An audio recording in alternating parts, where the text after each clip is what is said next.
here now. July 3rd, I guess. Thursday, I think. Well, all days blend together, I don't worry about it. I'm up here most of that yesterday.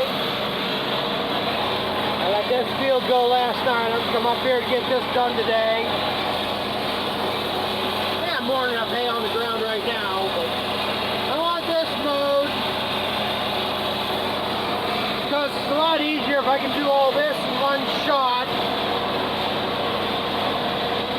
instead of having to come back later and do this again. The furthest field up here, so I gotta do it while I'm bailing in this area.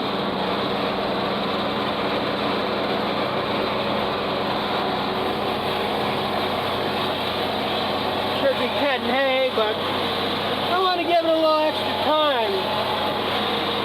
Weatherman lied last night. Then we got a little bit of rain. Not enough to hurt anything or amount to anything where we're at. And about 3 o'clock in the morning, I was hearing thunder. One hell of a light show.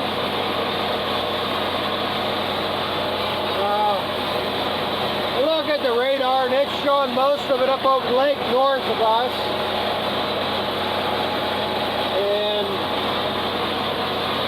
kept checking. Most of it seemed it was going to stay south or north of us. There's one little tab that could hit us, I guess. Then I realized or remembered I didn't have had the tarp rolled up on my truck, so that was open. Four-wheeler was sitting outside with tools on it. 3:30 in the morning, I got up and I went out. Got that stuff covered up, and I know more to go in the house.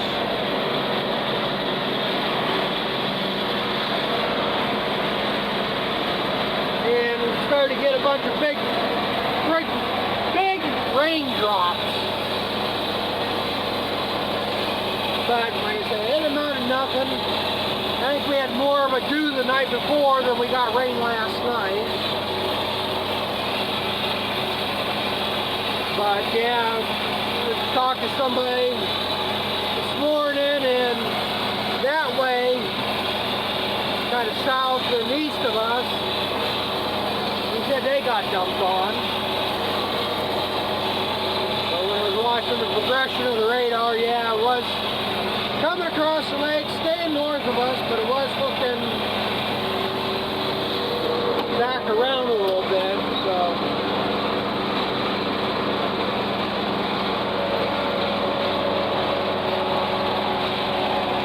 I didn't even look at the rest of the forecast, see if they even make sure they still had good until Sunday, but I don't care.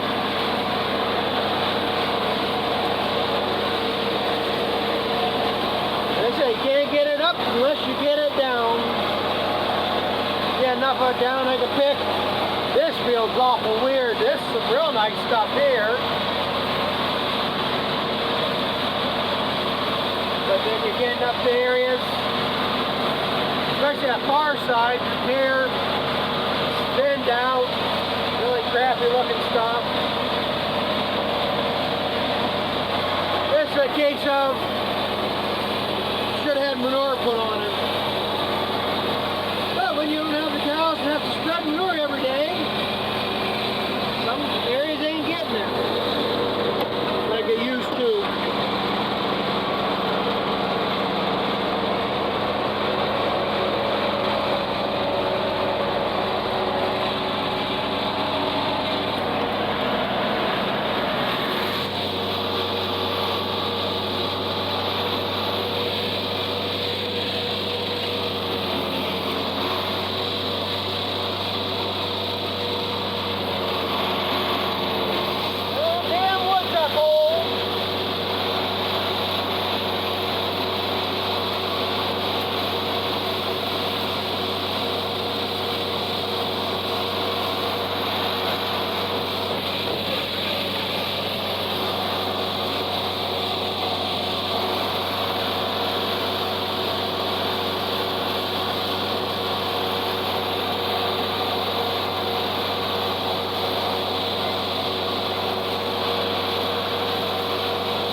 some of these tapered cuts, it don't matter.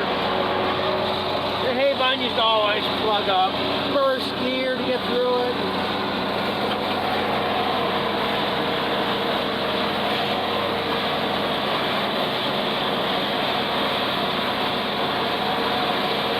Yeah, like I said, I'm going to get this done. And I'm hooking right on the tedder. First thing, I'll cut that lower piece out.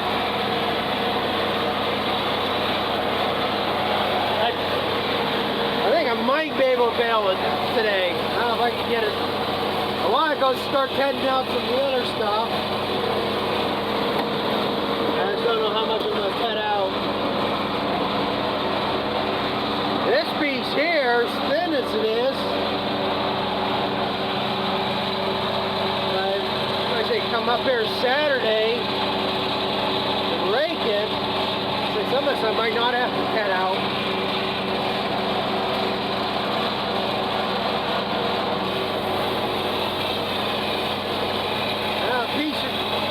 Home across the road from the barn. Now there, Jeffrey, we cut it out.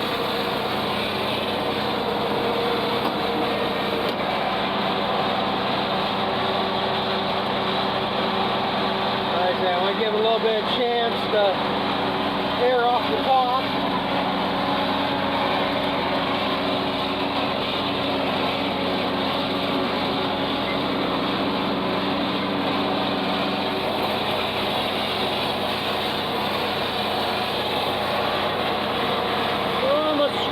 For a while, and maybe I get some cutting videos. Well, we'll see how much green stuff kicks up here. I just got done doing that first field I cut the other night. I think I probably just raked it. But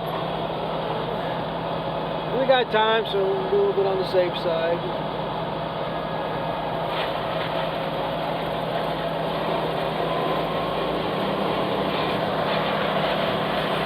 This is a lot heavier, thicker, so I'm expecting to see some green in there.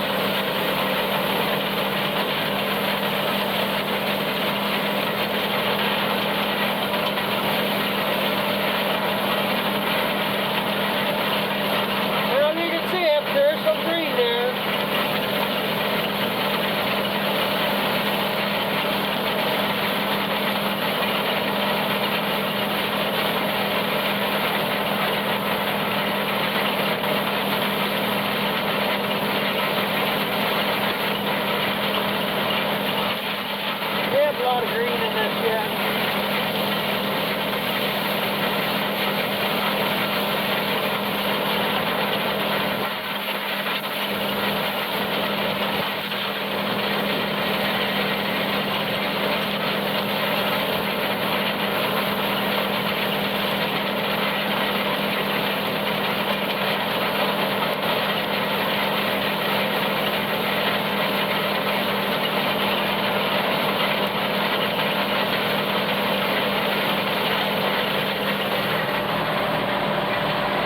Up here it's probably going to be drying out. It was thinner in this area, but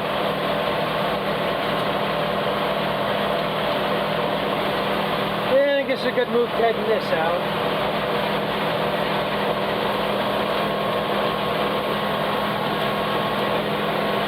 And again, that's the thing. I've narrowed up the swath as it is.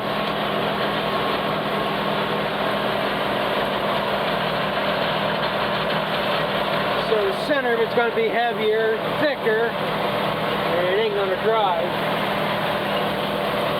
You got to get it kicked up and narrowed out.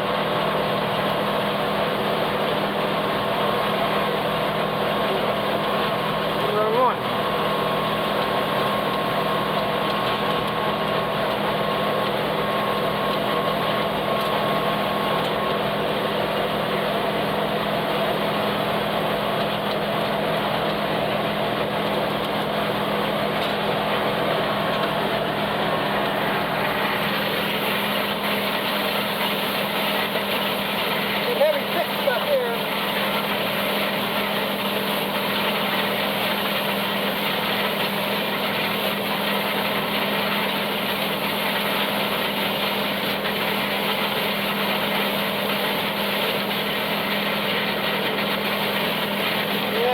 a little bit of shit on that field that I mowed at the beginning of this video.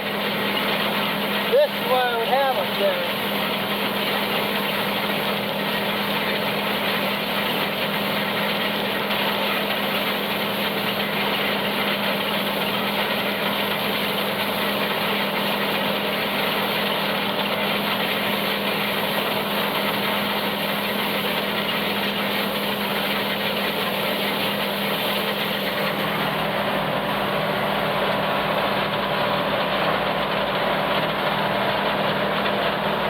This is a good move here. I'm seeing quite a few clumps.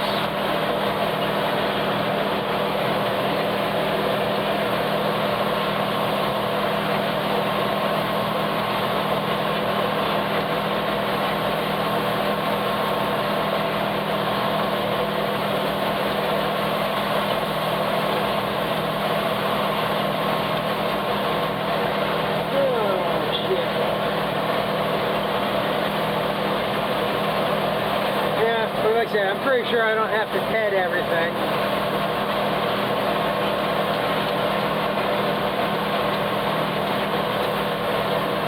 12-acre piece up on the other neighbors. I don't think I'm going to ted that. That's fairly not as heavy as this.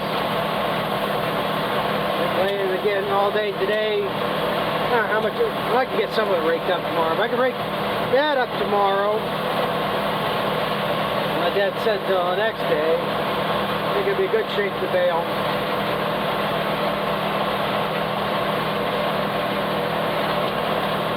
Down in there, I did drop the plate down. I got swatted out as wide as I could swat it. So.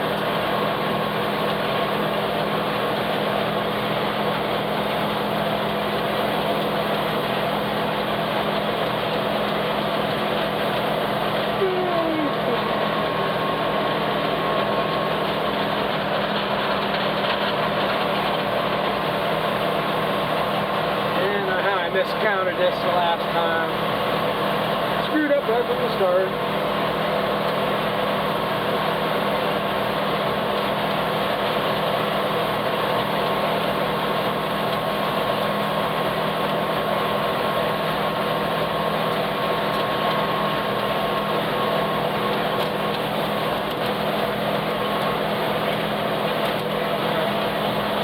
I guess that's about drilling that this is going to get, so I'm going to keep working away at this. I got another 10 acres after this field I'm going to cut out. Then we'll see what the rest of the day brings. Well, I'm getting pretty close to done with what I'm going to do. I'm not going to do that far side. This is what I mowed this morning. Alright, getting the dryness to it, the rattle. I'm not going to do that far side. There really ain't nothing, it's not that heavy over there. That back corner might be, but I think by the time I get up here to bale this, it'll have plenty of time to dry. I think I'm going to work out this block right here.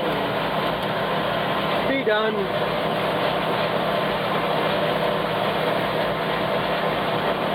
There's gonna be 2 days yet before I get to this field anyhow.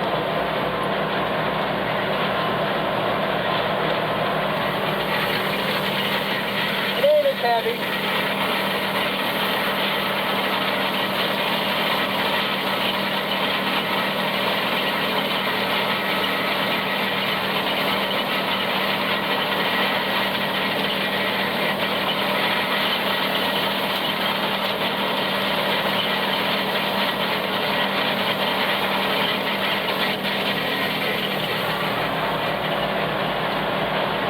Everything just keeps disappearing. A little bit feed mill this morning, talking to one guy's in back. Another farm going out of business around here. Another small dairy. He was in the process of mixing up the last batch of feed. that they were going to be delivering to this guy. It's basically the same story I had 2 years ago. The way the weather is, he hasn't been able to get any good hay put up. DFA is screwing him around too. Not saying he doesn't have problems. Not that I didn't have problems. But I find it awful funny. It's the same problems that everybody I hear that finally quits DFA, it's the same reason.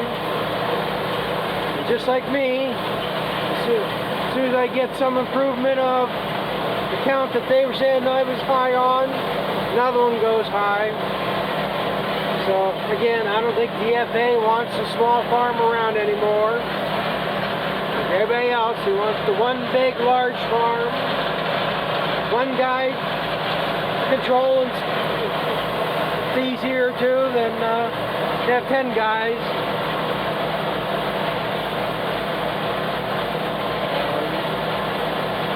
Everybody's got to make that. They think everybody's got to be making that generational wealth. Got to be Walmart size. You got to make $100,000 a year. Nobody can be happy making $50,000 a year. Everybody's got to have every little toy and every other little goddamn thing you can think of. Just can't enjoy life and be at a slow pace. I don't know, it's just getting ridiculous. So, like I say, it's the last batch of feed you're taking that guy. I don't know if he got any corn planted or not. Like I was there 3 years ago, I got corn in, but I couldn't get it chopped. It was June by the time I got corn planted. What are you gonna do? I think they're actually screwing around, manipulating the weather. It ain't climate change, it's climate manipulation is what it is. And I don't believe these weather patterns that we've been getting. I don't believe it stays as much of a drought out west, like out in Montana and them, like they say. I don't think that's the normal. Just like here, other than last year, we've had nothing but rainy years. So, gonna fight for everything. This guy, I don't know how soon his cows are going, but, well, probably within the next week or so. Like I said, he said this is your last batch of feed. Can't afford to buy hay to make up for it.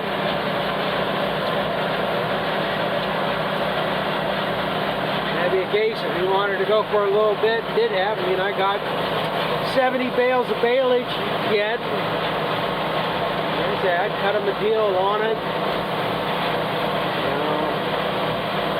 But it is what it is, I guess. It's sad to see everything disappear.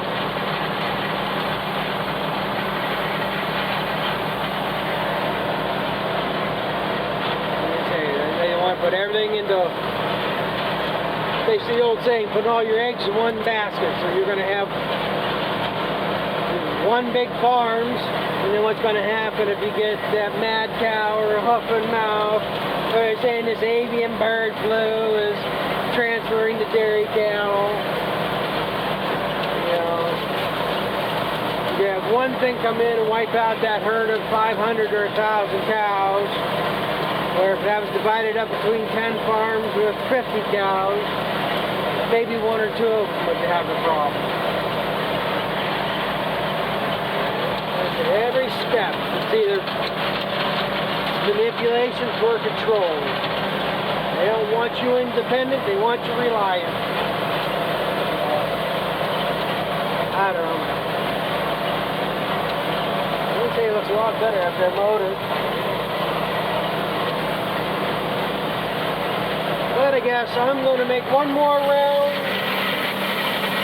It's going to be what it's going to be.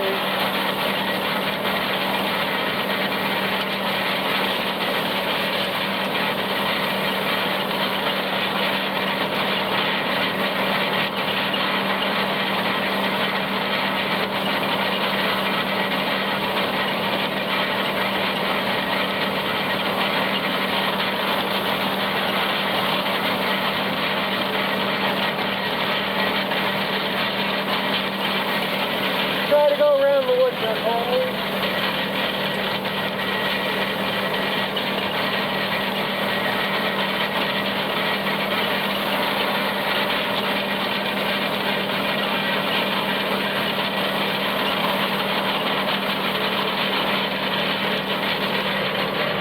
We're mowing it this morning. As much as when the tedder hits, it's making that rattling noise. It's the brittleness of the hay. Prices almost sound like I'd probably bale this tomorrow.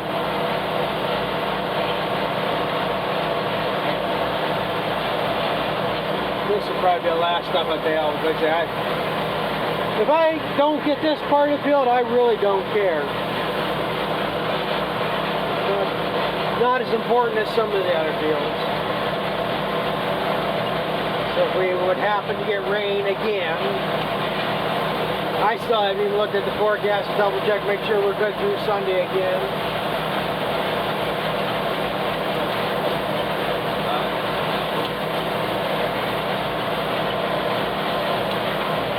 I'm going to finish up this pass and I'm going to head up home and do something different. I'm going to put on this video anyhow, so I think I'm making this one quite long enough, so I'll say, end it right here, say thanks for watching, comment, rate, subscribe, and we'll catch up you with some bailing on the next one.